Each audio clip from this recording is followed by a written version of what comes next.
এই পৃথিবীতে প্রেম একটি পবিত্র অধ্যায়। প্রেম হলো ঈশ্বরের আশীর্বাদ। বন্ধুরা, আজ তোমাদের এমনই একটি অমর প্রেম কাহিনীর কথা শোনাবো, যা ঘটেছিল বলিউডের সুপারস্টার অমিতাভ বচ্চন ও দুষ্টু মিষ্টি নায়িকা রেখা গণেশনের জীবনে। এদের দুজনের জন্ম তারিখ ও একদম পাশাপাশি দুটি তারিখে। রেখা গণেশনের জন্ম হয় 10 অক্টোবর 1954 চেন্নাই শহরে। আচ্ছা, রেখা কি ভাবতে পেরেছিল সে এমন এক ব্যক্তির সাথে প্রেমে জড়িয়ে পড়বে, তার জন্ম তারিখ হবে ঠিক তারই জন্মের পরের দিনটা? হ্যাঁ, মহানায়ক অমিতাভ বচ্চনের জন্ম রেখার জন্মের ঠিক পরের দিন, অর্থাৎ 11 অক্টোবর 1942-তে এলাহাবাদ শহরে। অমিতাভ ও রেখা দুজনেই মুম্বাই ফিল্ম ইন্ডাস্ট্রিতে রত্ন খচিত সিংহাসনের একজন মহারাজা আর একজন মহারানী। এই অভিনয়ের সুবাদেই দুজনে কখন কিভাবে গভীর অন্তরঙ্গ প্রেম ও পরিণয়ে জড়িয়ে পড়ে, তা পরবর্তী সময়ে অমর প্রেম কাহিনীতে রূপান্তরিত হয়। অমিতাভ ও রেখার প্রেম শুরু হয় দো আনজানে সিনেমার শুটিং ফ্লোরেই।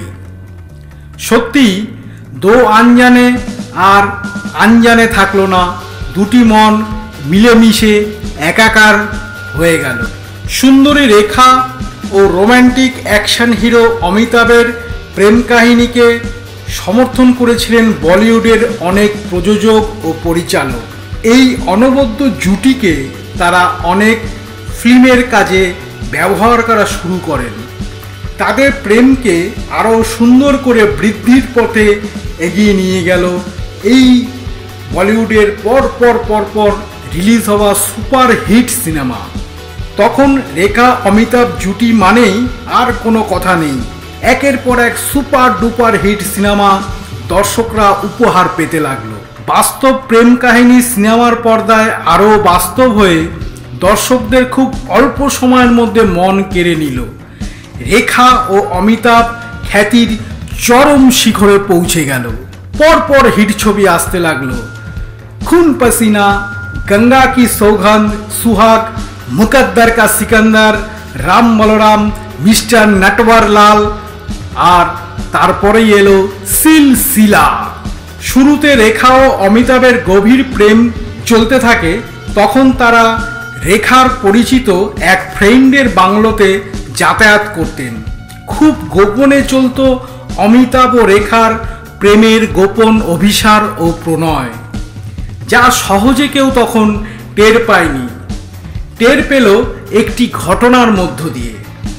গঙ্গা কি সৌগন্ধ ছবিতে রেখার সাথে খুব বাজে ব্যবহার করেন তখনকারই এক বিখ্যাত অভিনেতা। অমিতাভ বচ্চন রেগে গিয়ে সেই অভিনেতাকে বলপ্রয়োগ করে রেখাকে সেখান থেকে রক্ষা করেন। আর এই ঘটনার মধ্যে দিয়েই রেখা ও অমিতাভের প্রেম কাহিনী প্রকাশ্যে এসে পড়ে। এরপরে বিভিন্ন পত্রপত্রিকা, টিভিতে রেখা ও অমিতাভের প্রেম কাহিনী নিয়ে খুব মুখরোচক সমালোচনার ঝড় উঠতে থাকে। চারিদিকে শুধু একটাই কথা, রেখা অমিতাভ রোম্যান্টিক জুটি, রেখা অমিতাভ প্রেম কাহিনী, রেখা অমিতাভের প্রণয় কাহিনী। ঋষি কাপুর ও নিতু সিং যেমন গোপনে বিয়ে করে, তেমনি সবাই ভেবে নিয়েছিল অমিতাভ বচ্চন ও রেখা তাদের বিয়েটা গোপনে সেরে ফেলেছেন। আরও ভয়ঙ্কর হয়, ঋষি কাপুর ও নিতু সিংয়ের বিয়েতে রেখা কপালে সিঁদুর ও মঙ্গলসূত্র পরে যখন হাজির হলেন, সবাই শিওর হয়ে গেল যে সত্যি রেখা ও অমিতাভের বিয়ে কমপ্লিট হয়ে গেছে, যে ঘটনা আজও দর্শকদের কাছে অজানাই থেকে গেছে। রেখা তার পবিত্র প্রেমের কথা সর্বদাই পাবলিকলি বলে বেড়াতো, কিন্তু অমিতাভ যেহেতু আগে থেকেই বিবাহিত ছিল, তাই ইচ্ছে থাকলেও প্রকাশ্যে তিনি তাদের প্রেমের কথা কাউকেই বলতে পারতেন না। এমন একটা সময় এসেছিল অমিতাভ বচ্চন একসময় রেখার সাথেই দিনের পর দিন রাতের পর রাত কাটিয়েছেন একটা বাংলো বাড়িতে। সেই সময় অমিতাভ বচ্চন তার পরিবারের সাথেও কোনো রকম যোগাযোগ বা সম্পর্ক রাখতেন না। এই সব ঘটনায় বিব্রত হয়ে জয়া বচ্চন রেখাকে একদিন তার বাড়িতে ডেকে পাঠান, তীব্র ভৎসনা করেন, তাকে চূড়ান্ত অপমান করেন জয়া বচ্চন ও সাথে সাথে পরিষ্কার বলেন অমিতাভ বচ্চন তার লিগ্যাল হাজব্যান্ড। এর উত্তরে রেখাও পরিষ্কার জয়া বচ্চনকে জানিয়ে দেয় তার জীবনে সত্য ও পবিত্র প্রেম অমিতাভ বচ্চন, তাই তাকে ছেড়ে থাকা তার সম্ভব নয়। বিখ্যাত পরিচালক যশ চোপড়া এই ঘটনাতে আরও একটু মধু ঢেলে দিলেন। তার সিনেমা সিলসিলাতে অমিতাভের রিয়েল লাইফকে কেন্দ্র করে স্টোরি লাইন তৈরি করলেন। এই সিনেমাতে অভিনয় করেন জয়া বচ্চন, রেখা ও মাঝে অমিতাভ, যেটি অমিতাভের জীবনের ঘটনার উপর আধারিত একটি সিনেমা। কিন্তু সিলসিলা সিনেমাটি রিলিজ হওয়ার পরে সুপারহিট হলেও ঠিক তখন থেকেই সারা জীবনের জন্য কোনো এক বিশেষ কারণে অমিতাভ ও রেখার প্রেম কাহিনী অফ স্ক্রিন অন স্ক্রিন দুটোই বন্ধ হয়ে যায়।